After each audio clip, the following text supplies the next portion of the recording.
The Johannesburg-bound section of the N3 in KwaZulu-Natal near Mooi River Plaza has reopened, but clean-up operations continue on other sections of the highway after protesters torched several trucks. They've been calling for the release of former President Jacob Zuma. Law enforcement officials say they will monitor the situation in the province. To discuss this further, we're joined by Thania Dhoogra from the N3 Toll Concession. Thania, thank you very much for your time this morning. So mop-up operations are well underway, but parts of the road still closed. What still needs to be done?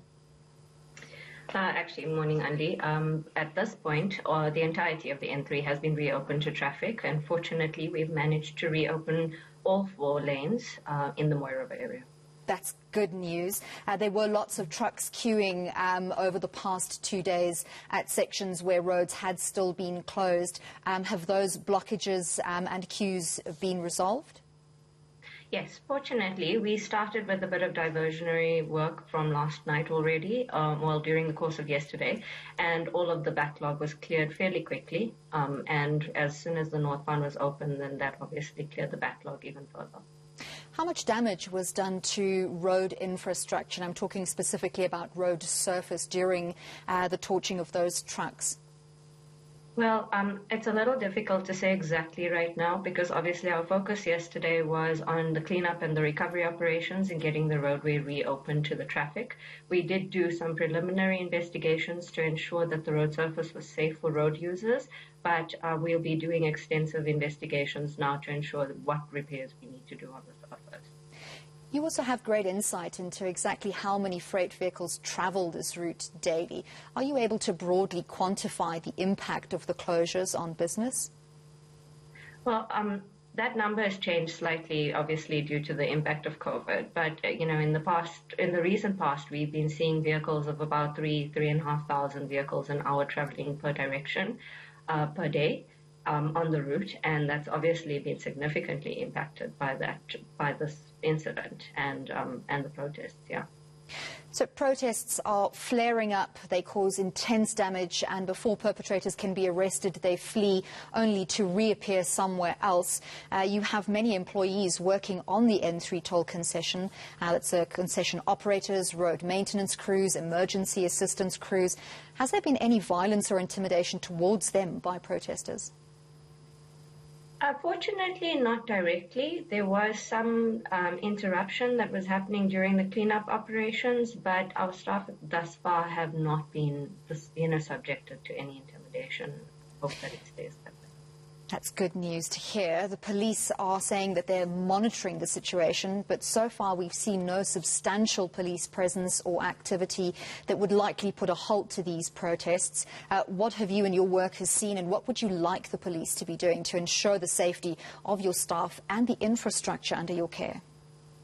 Well, we've actually got a very good relationship and through the RIMS protocols with all of the law enforcement, and they're doing a really good job with, helping to be highly visible in the areas and monitoring and patrolling the areas.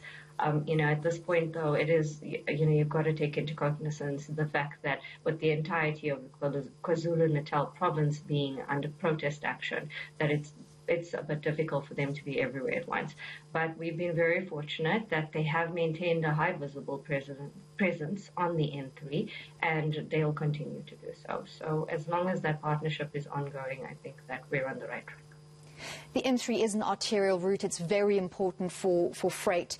We have seen in the past a large number of trucks being burnt, hijacked. That's completely separate from protests that are happening now. And a lot of analysts are saying these two issues have become conflated, that protesters protesting for the release of former President Jacob Zuma have started protest activity, and then looters and opportunistic criminals have joined, as well as those who are targeting foreign truck drivers. How do you sort of play into the negotiations in terms of trying to resolve truck violence on the N3? Well, we're very supportive of government's actions in this space, but, unfortunately, law enforcement doesn't fall within the ambit of what we do. So we will support the government's activities in the space as much as we possibly can.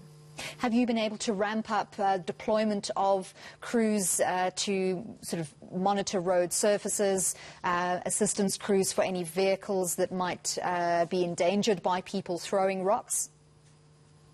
Yes, well, through our 24/7 rooms and our route patrol services, so everybody is active on the route on a continuous basis with regular sweeps up and down the highway, and everybody is on high alert monitoring the situation. It's an extraordinary event, but we're fully geared and prepared so that we can respond as speedily as possible. And you also provide a lot of information to road users via your social media platforms. Where can they go to look out for areas of the route that might be blockaded in the days to come?